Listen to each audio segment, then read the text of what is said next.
If you are looking for games that take the longest time to beat and completely immerse you in its world, like you know how some games have so much amount of content in them, they have side quests, points of interest, just world exploration, everything combined, the experience can be over like 100, 200 hours. So that's what we're going to be talking about in this video. Single player games, long, a lot of content, that's it. So let's get into it. Witcher 3 Wild Hunt. So like just starting off with this list, one of the best games ever made, and this epic adventure can easily keep you busy for over 100 hours. I would say at least 300 hours. 100 hours is kind of rookie number for Witcher 3, honestly. Combined with all the DLCs, all the side quests, yeah, it really is. Like the story is amazing and full of twists and turns, and you know the main plot, you're searching for Ciri, Geralt's adoptive daughter with special powers, while dealing with all sorts of monsters and magical beings. And what's awesome about The Witcher 3 is how huge the world is. Like there are so many places to explore, from dark forests and snowy mountains to like these bustling cities, and there are these creepy swamps. There's so many regions you could say in this game, and every part of the world is so detailed and feels really lived in, alive. NPCs chattering, going about their day, traders, merchants. In the swamps there are these ghouls everywhere, drowners, and you know, just a well-detailed, lived-in world that Witcher 3 offers. And with the amount of content it has, the game is packed with things to do. There are so many side quests, and many of them just are as interesting as the main story. It's not like, you know, most of these games where the main story is the real meat and potatoes, but the side quest is just like filler, just to, what can I say, extend the playtime, just fill it up somehow so the game sells at 60 bucks, you know, 60, 70 bucks, wherever the devs charge. But here in Witcher 3, even though it's a very cheap game these days, you're like, there are so many side quests that are just as good as the main story. They have a lot of heart put into them, not just to extend the playtime, you know. And you also have contracts, which are like these small mini stories. They are not as, I would say they're not as fleshed out as the main story, obviously, or the side quests, but they still have some pretty good lore behind them. It's not like just killing the monsters for leveling up quicker, you know. So you get contracts from different merchants, the town people, the peasants, all of them, and you can also go to these hundreds of points of interest, find the treasure in the world, all of that. And how can I forget, you can also play Gwent, which at first, when I first played Witcher 3, I was like, Gwent, man, why would you want to play a card game? It's in such a good looking AAA open world game. But you know, I realized later it's pretty addicting once you get the hang of it. And I think I've spent just as the same amount of time as I spent in the real immersive world of Witcher 3 as I spent looking at this 2D game, you know. And also you can just get involved in people's personal stories in this game. These quests make the world feel so rich and full of life. Now about the combat, I think Witcher 3 gets I wouldn't say a lot of hate, but it does get some flake for having a pretty clunky combat. But here's the thing, alright, so one thing I noticed about Witcher 3 and why the combat that people say is so, you know, I would say unsatisfying, clunky, janky, it is that, but like you have to. It's not a hack and slash game. If you're trying to play it as a hack and slash game, no, don't do that. First, think like a Witcher. Maybe play on higher difficulties if you want. Look at an enemy, like study it, read the bestiary of that specific monster or, you know, anything evil spirit that you're gonna hunt, then get the ingredients to craft the oil, brew the potions and everything, apply the oil to your blades, your sword, use the silver sword. I mean, just play it as a bit of a strategy game, at least in the first few hours or the first few, I'd say weeks, first week or two, until you get a bit high level, get better swords, and then you can start killing monsters in just like 1 or 2 hits. And you can also, you know, get those spinning whirl attacks and shit like that, which are really fun to play with. You can kill multiple enemies with just pressing one button, you know, it's really fun and makes you give you that leveled up pro Witcher vibe. So yeah, like what I'm trying to say here is people say the combat is clunky, and I agree to an extent. Like yeah, it might feel clunky, but it isn't clunky, if that makes sense, you know. You have to play it in a different way, in my opinion. And one thing pretty niche, I'd say, is that I was playing the game on PC. I think most of you will too play it on PC, and obviously most people will play it with the controller. And one thing I noticed with the controller in Witcher 3 is that it does not have the same haptics, same vibration feedback when you hit an enemy or do some shit like that, you know, as you get on the consoles, which is really strange. I don't know why CDPR didn't bother to add the vibrations, but you can just grab a mod from Nexus and add the vibration feedback to the controller every time you hit an enemy. And I think that really changes the experience, at least it did for me. Like, you know, when you hit someone, you get the feedback, you get the thump of it. Like yeah, you hit an enemy, you damage them. Like, you know, just playing raw vanilla, which just plays a small shish, whatever, you know, salt sound effect. So yeah, very niche, stupid thing maybe, you know, I don't know, I just liked it. So maybe get that mod if you want a better combat experience on PC while playing with the controller. And one more thing I'm gonna say about Witcher 3 and what really makes it stand out is the choices you make. Like your decisions can change the story and affect the world around you. This makes, like, playthroughs really unique. You can go for the first time, second time, do multiple playthroughs of the story,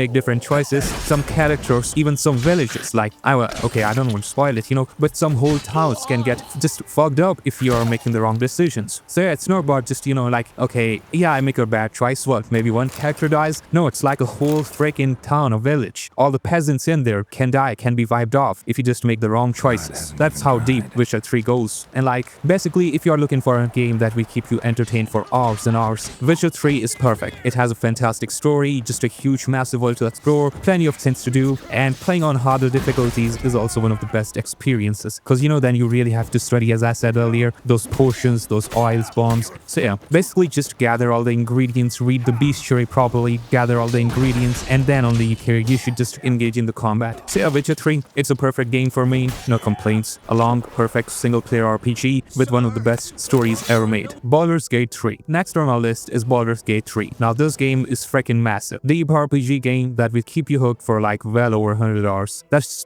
once again rookie number for this game. Like 100 hours is the minimum you play Baldur's Gate 3 for. Like, you create your own character and join a party of adventurers trying to stop an invasion of mind flayers, creepy monsters that can control your mind. And the story is rich and full of twists, and you'll find yourself making tough choices that shape the world around you. One of the coolest things about the game is the freedom you have. Like, you can basically explore the vast world on your own will, like full of towns, forests, dungeons, and more. Like, each area is packed with secrets, treasures, and interesting characters to meet. You never know what you'll find around the next corner. It's that kind of world, which, most of us gamers really love to, just to go into that unknown feel of the world, explore everything, find the treasures, find the secrets, the quests, and all. And the combat in Baldur's Gate 3 is turn-based. So I think for some players, it's a big turn off. It was for me a few years ago. I mean, not for Baldur's Gate 3, but for every other game. Like, whenever I hear the word turn-based, I used to be like, come on, man, why are we still stuck to this stupid-ass old-time shit, But like, I moved on from that. I realized it's not bad. It's a great mechanic in games, and not every game has to be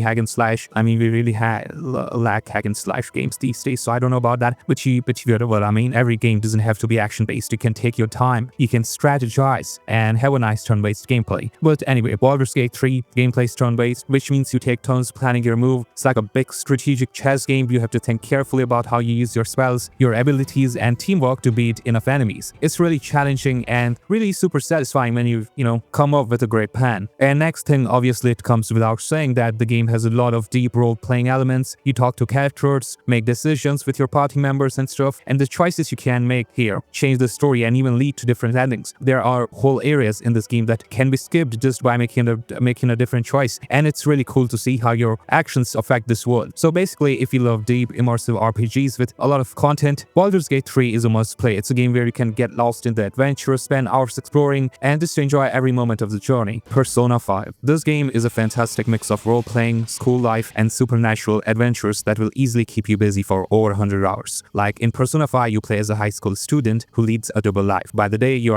attend school, make friends, and do normal teenage things, just normal life, everything. But by night, you are the leader of Phantom Thieves, a group of students who explore a mysterious place called the Metaverse to fight evil and change people's hearts. So yeah, it's a fantasy RPG, it's got that stuff, but the story is really deep and full of twists. Like, you and your friends discover corrupt adults causing harm in the real world. By entering their twisted mind palaces in the Metaverse, you fight through their dark secrets to make them confess their crimes. It's a really cool mix of real-world problems and supernatural battles. And I think what really makes Persona 5 so special is how it blends everyday life with RPG elements. Like, you spend your days building relationships, studying, and working part-time jobs. These activities help you grow stronger in the Metaverse. The better your relationships, the more powerful your team becomes. It's a great balance that keeps the game interesting. And combat in Persona 5 is turn-based and strategic. Like, you summon creatures called personas, which are parts of your character's psyche, to fight enemies. Each persona has unique abilities and strengths, and collecting and fusing new personas is a big part of the fun in the gameplay mechanics. And I think the game's style, the art style, is also another standout feature. Like, Persona 5 has a striking art style with vibrant colors and stylish animations. And about the music too, like, the music is really fantastic. It has these catchy tunes that you will find yourself humming long after you start playing the game. And basically, there's so much to do in Persona 5. We are exploring dungeons, solving puzzles, building relationships, and managing your time in this world. The game is packed with content. It's really easy to spend hours just enjoying the world and its characters. So basically, if you're looking for a game that combines a deep story, strategic combat, and engaging lag simulation, Persona 5 is really just perfect. It's a long, rewarding journey that keeps you hooked from start to finish. Assassin's Creed Odyssey. Now, one of the best RPG Assassin's Creed game. I wouldn't call it the best in,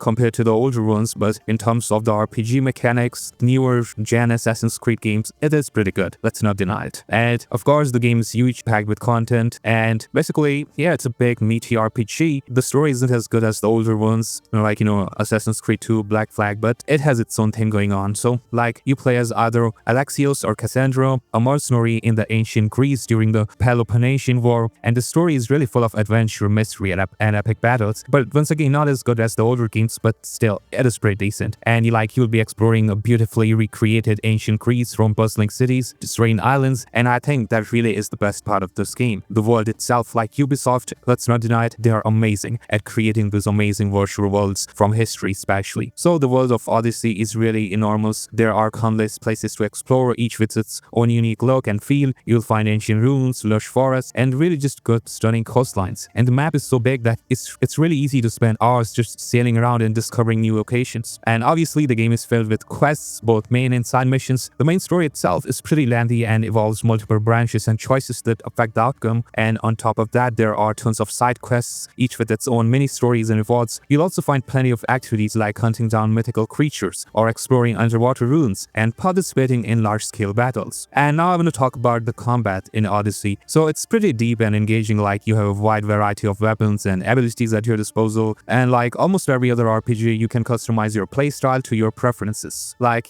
we can go stealth, though let's be real, it's not as good as the older Assassin's Creed games. It's not even close in comparison to their stealth, but it's there. You can use it if you want. We also have ranged attacks or all-out melee combat, and I would say there's something for everyone, because it's a big meaty RPG once again. And the RPG system itself is pretty deep. Like, you level up your character, unlock new abilities, and you can find these treasure hunts kind of stuff and craft powerful gear. And this adds a lot of replay value as you can try different builds and approaches to the game. And also one of the most standout features is the naval combat. You can sail your ship, the Adrestria, around the Aegean Sea, engaging in battles with other ships and upgrading your crew and ship and discovering hidden treasures. And talking about the visuals too, like, man, this game is freaking stunning. The landscapes, characters, and historical settings are so beautifully made, and the sound design and music is also pretty immersive. It just really makes the ancient Greece vibe really feel alive and lived in. Next, let's talk about Horizon Forbidden West. So this sequel to the Horizon Zero Dawn is all about adventure, exploration, and battling these massive robot creatures, some even bigger than the last game. So in Horizon Forbidden West, once again you play as Aloy, brave hunter trying to uncover the secrets of the old world, and the story picks up where the first game left off, sending you to new lands full of danger and mystery. And Aloy's journey is filled with twists and turns that keep you hooked from start to finish. And one of the coolest things about this game is the huge detailed world. Like, you get to explore a variety of environments like dense jungles, sunken cities, and icy mountains, and each area is packed with things to discover. Like, they have their own, these dinosaur robots species. All of them have different. You will find these tortoise dinosaur robots on the beach side, some others on their own, their natural habitat, I think, but for robots. So this game is really unique. People gave it some, people say Horizon games are pretty generic, and I can agree on it to some extent about the world, but like, tell me which open world game, except one or two like Witcher 3 or maybe Aldia 2, every other open world game has that problem, so we can just blame it on Horizon itself. So yeah, it has that repetitive, clear the checkpoints, clear the checks, in the map, but still, I think the world design, the beautiful graphics, the gameplay, the combat really makes up for it. I mean, we don't have any other game where we are shooting dinosaur robots, these huge machines with bow and arrow, targeting their paths. So I think Horizon is amazing. It has flaws, yes, but it's still amazing. So just talking about the world itself, like, each area is packed with things to discover, making exploration really super rewarding. Like, you can be climbing peaks or towering peaks or diving into an underwater ruin. There's always something amazing to find. Like, the world is fully explorable on the land, on the sea, in the underwater, on mountain peaks. And once again, the star of the show in Horizon Forbidden West is definitely the robot machines, like these mechanical beasts come in all shapes and sizes, from small swift washers to like these gigantic fearsome thunder jaws, and each machine has its own unique behaviors and weaknesses, which makes fighting them a real challenge. Like, you will need to use strategy, your bow, and a variety of gadgets to finally take them down. So basically, the combat is really thrilling and requires you to think on your feet. You can use different types of arrows, traps, and gadgets to disable and destroy the machines. Learning how to exploit their weaknesses is the key,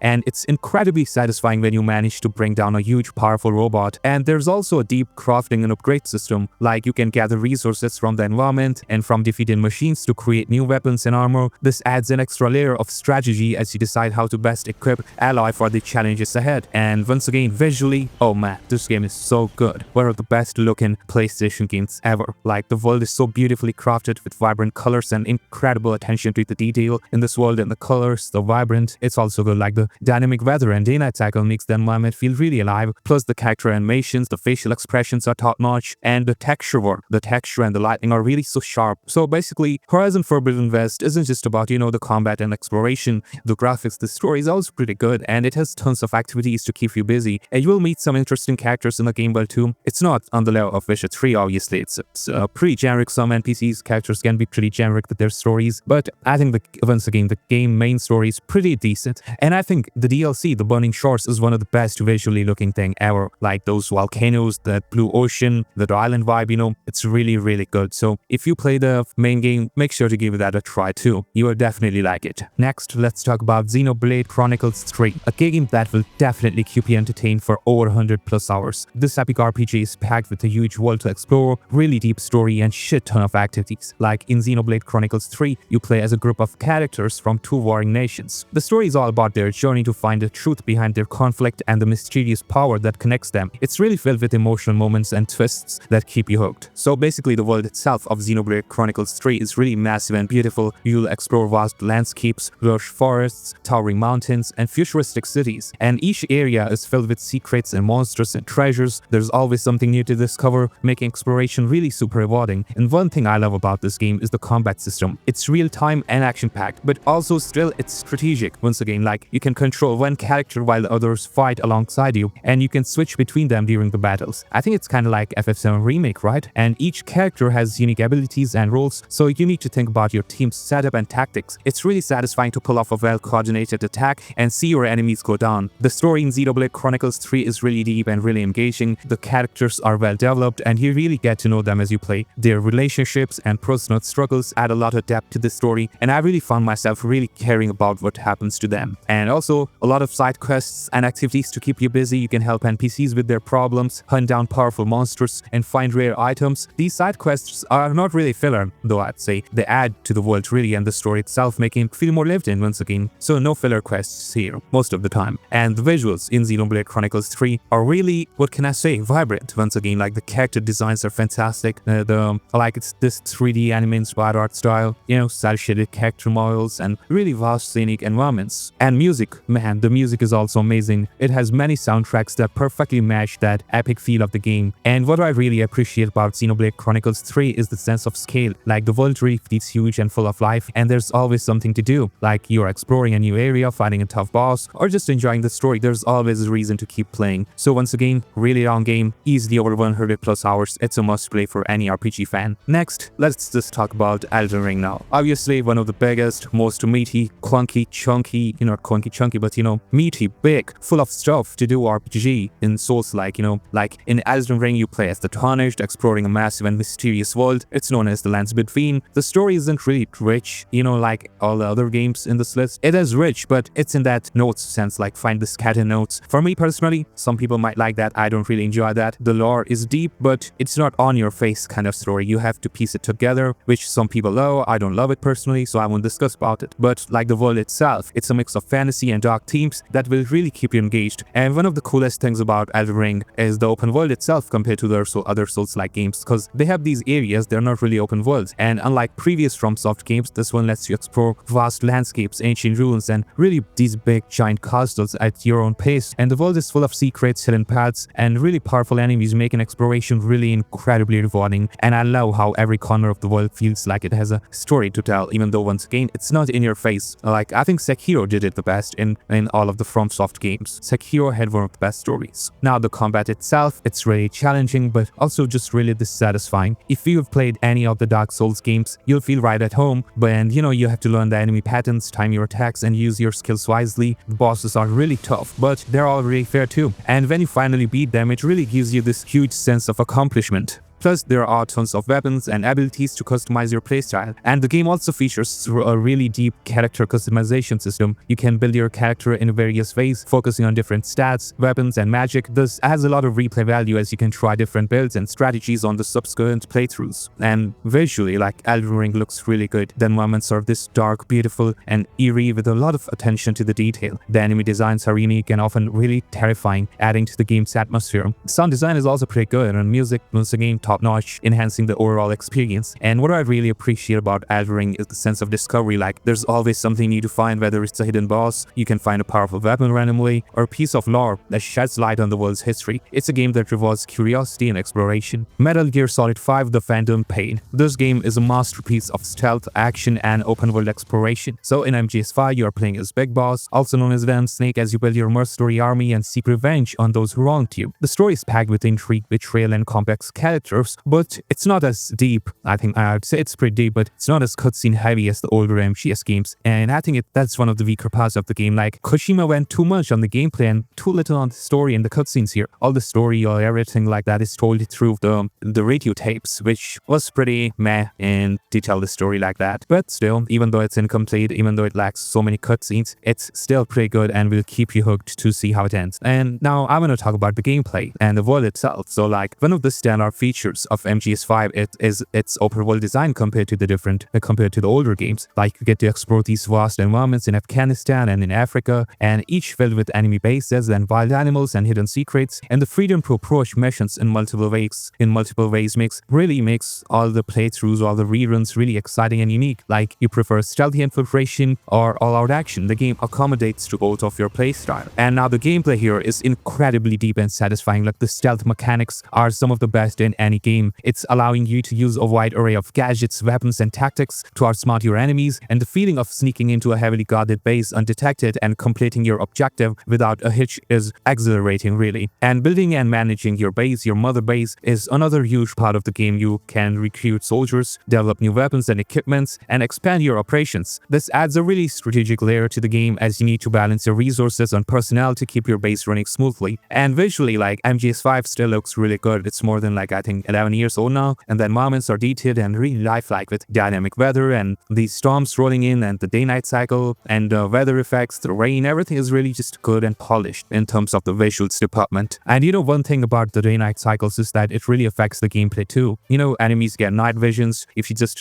go out during the night and try to kill them. Like, if you think, oh, I just found this exploit, I can just go during the night, their sight of visions is really bad and low and I can just kill and clear out all the bases. Well, you got it wrong, because you go this next or the third day and their vision wearing night vision cones goggles. And obviously, one of the best things I love about MGS5 is the replayability. Like, there are so many side missions, collectibles, and hidden content that it's really easy to spend hours exploring every nook and cranny. The game encourages experimentations and rewards creativity, making each session feel really fresh and exciting. Fallout 4. Now, let's talk about Fallout 4, a game that can easily keep you occupied for over 100+ hours with its massive open world and the endless activities. Like, in Fallout 4, you play as the sole survivor, waking up in the post-apocalyptic world after being cryogenically frozen. Your main quest is to find your kidnapped son, but the journey takes you through a world full of danger and intrigue and moral choices. And I think the game's world, the Commonwealth, is huge and full of diverse locations to explore, from the ruined city of Boston to the eerie abandoned buildings and vast wastelands. Every area is packed with things to discover. Like, the sense of exploration is really incredible here. We never know what you'll find around the next corner, whether it's a hidden vault, a new faction, or a powerful weapon. And one of the standout features of Fallout 4 is its crafting and building system. You can collect materials and build your own settlements, complete with defenses,